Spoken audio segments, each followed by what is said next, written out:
We don't really talk about this enough, but some of the most exhausting moments in our day don't come from the work we do. They come from the people we deal with, the ones who test our nerves, challenge our patience, and push every button we didn't even know we had.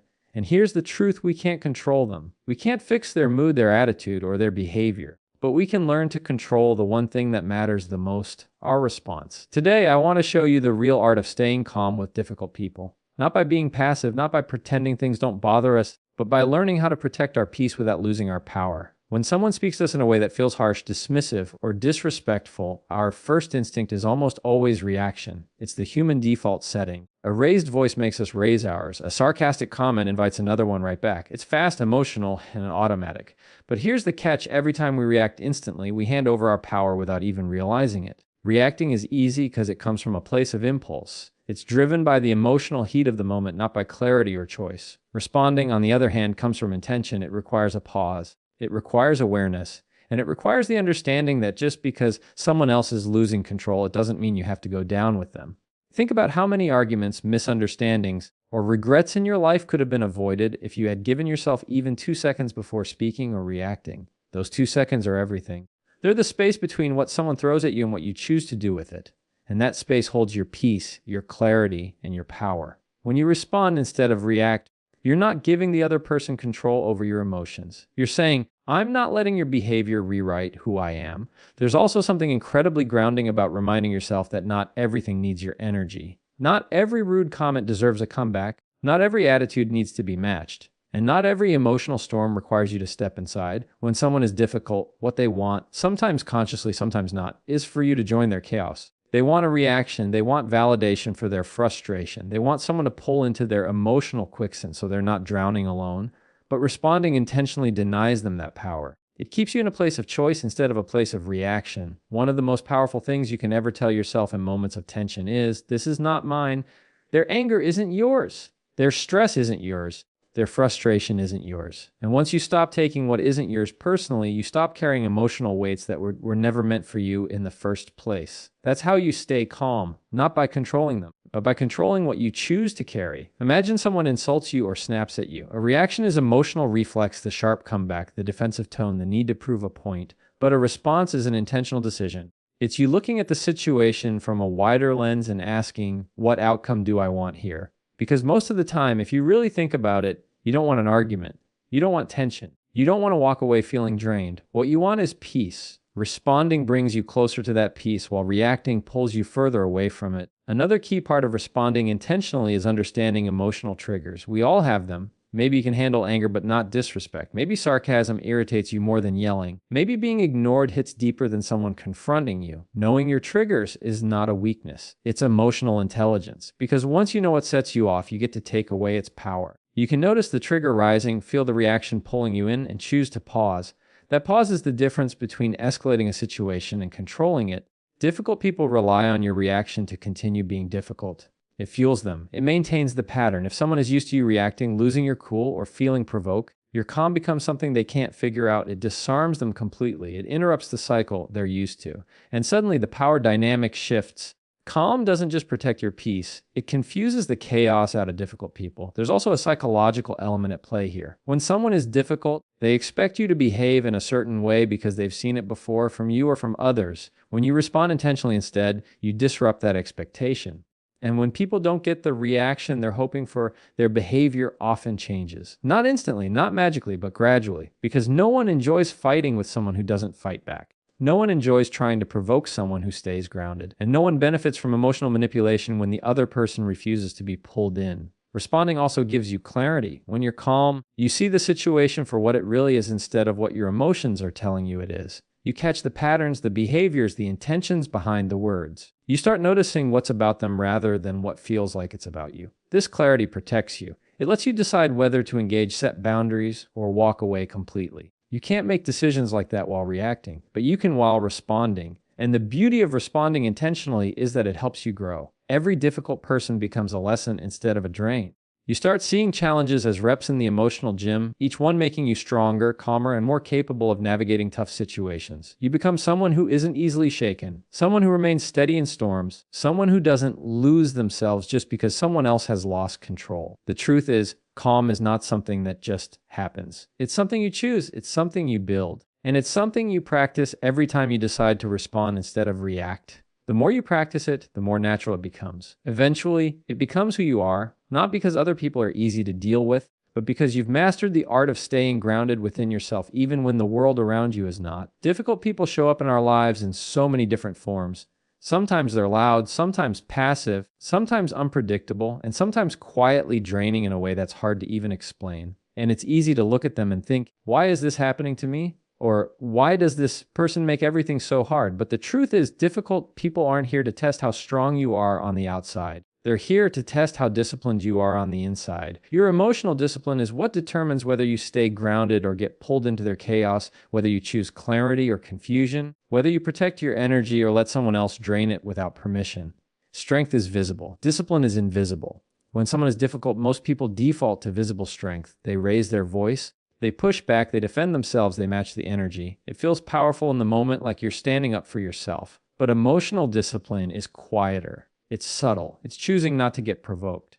It's keeping your tone steady even when someone else's isn't. It's knowing you could say something sharp, but deciding you won't. And that requires far more control than any external reaction ever will. Emotional discipline is the ability to stay connected to who you are even when someone else is trying to pull you away from yourself. Difficult people are experts at triggering emotions. They know exactly what to say, how to say it, or how to behave in a way that activates frustration, defensiveness, insecurity, or anger. And every time you respond impulsively, you reinforce their power over you.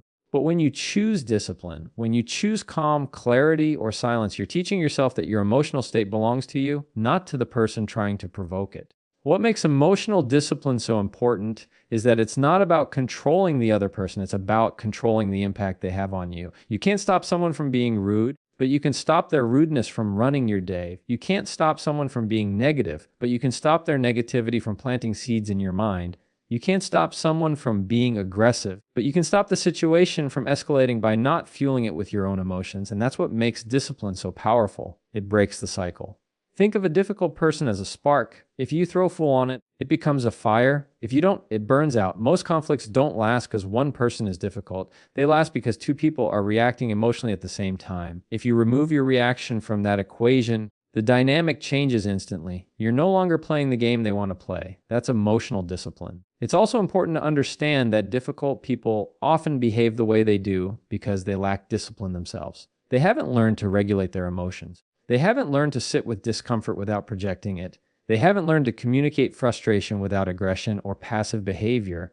And when someone lacks those skills, they can only operate at the emotional level they know. The problem is that they want to pull you down to that level too. Emotional discipline is what keeps you above it. Another part of emotional discipline is recognizing patterns. Difficult people are consistent. They repeat the same behaviors, use the same tones, follow the same emotional patterns over and over.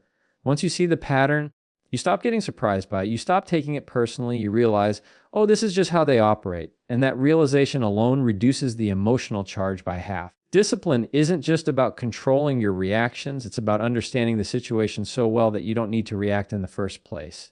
But discipline also means knowing when to step back. It's knowing when the conversation is no longer productive. It's knowing when your boundary has been crossed. It's knowing when disengaging is smarter than continuing. Walking away isn't losing. It's choosing not to lose yourself. Difficult people often escalate because they expect you to stay engaged. They expect you to argue, explain, defend, or fix. When you refuse to play that role, you're practicing discipline in its strongest form. One of the deepest parts of emotional discipline is learning not to mirror the other person. We naturally mirror the energy we receive. If someone's hostile, we get tense. If someone's sarcastic, we get defensive. If someone's negative, we start feeling drained. Mirroring is automatic. Discipline is breaking that automatic response. It's choosing to show up differently than the energy being thrown at you. And when you do that, you not only protect your emotional state, you influence the entire dynamic. There's also a misconception that staying calm means letting someone walk all over you. But emotional discipline doesn't mean being silent. It means being strategic. It means saying what needs to be said without losing your composure. It means setting boundaries in a way that's firm but not reactive. It means communicating with intention instead of emotion. You're not avoiding conflict. You're approaching it with clarity instead of chaos. What makes this so challenging is that discipline isn't built in moments of calm. It's built in moments of pressure. Anyone can stay composed when everything is going well. But the real test is how you behave when someone is pushing every button you have. Your discipline shows up in the tone you choose, in the words you use, in the decisions you make, in the way you pause instead of explode, in the way you keep your emotional center even when the room feels emotionally tilted.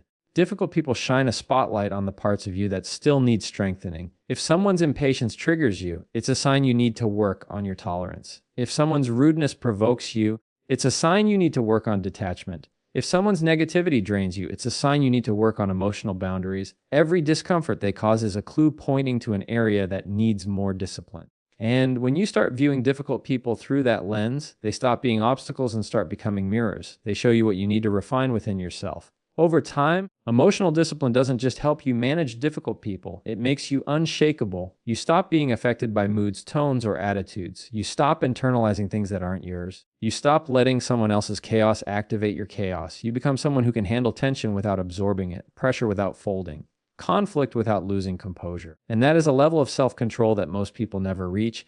When you master emotional discipline, difficult people stop being threats to your peace. They become reminders of your growth. And instead of thinking, why do I have to deal with this person? You start thinking, this is exactly why discipline matters. Calm isn't weakness. That's one of the biggest misconceptions people carry with them.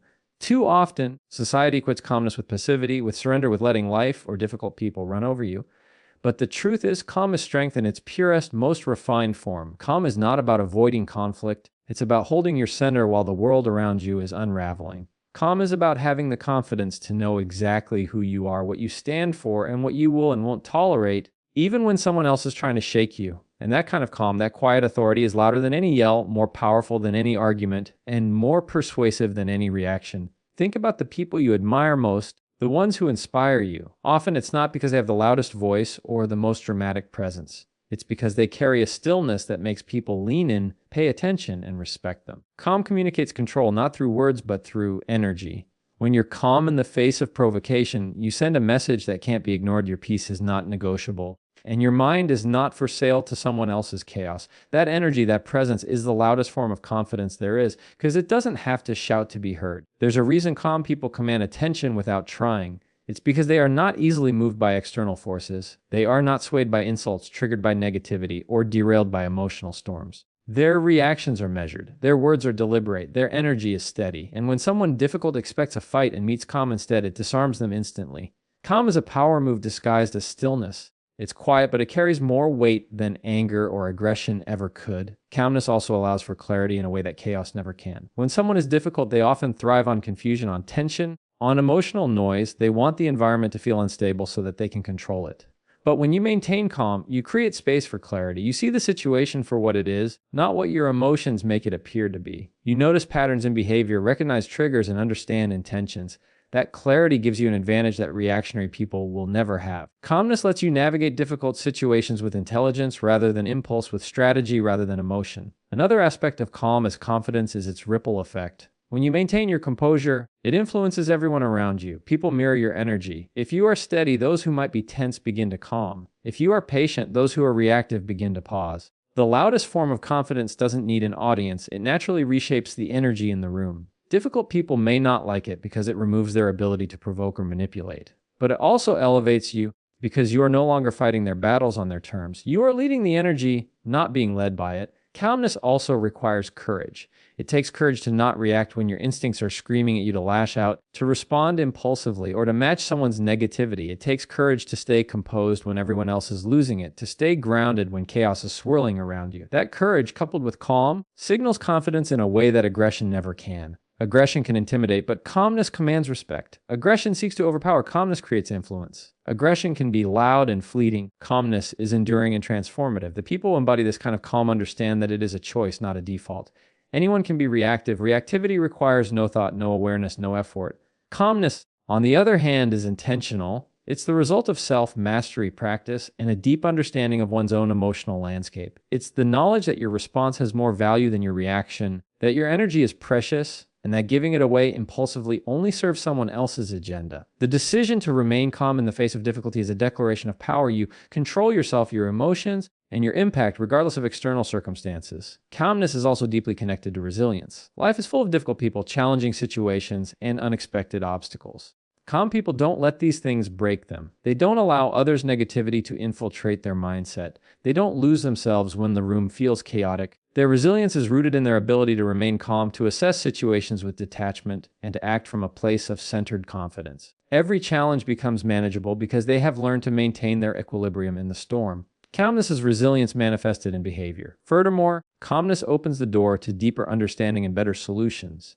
When you're calm, you listen more effectively, process information more clearly, and make decisions that are thoughtful rather than reactive. Difficult people often present complex emotional challenges, but calmness allows you to step back and see solutions that are invisible to those who are emotionally hijacked.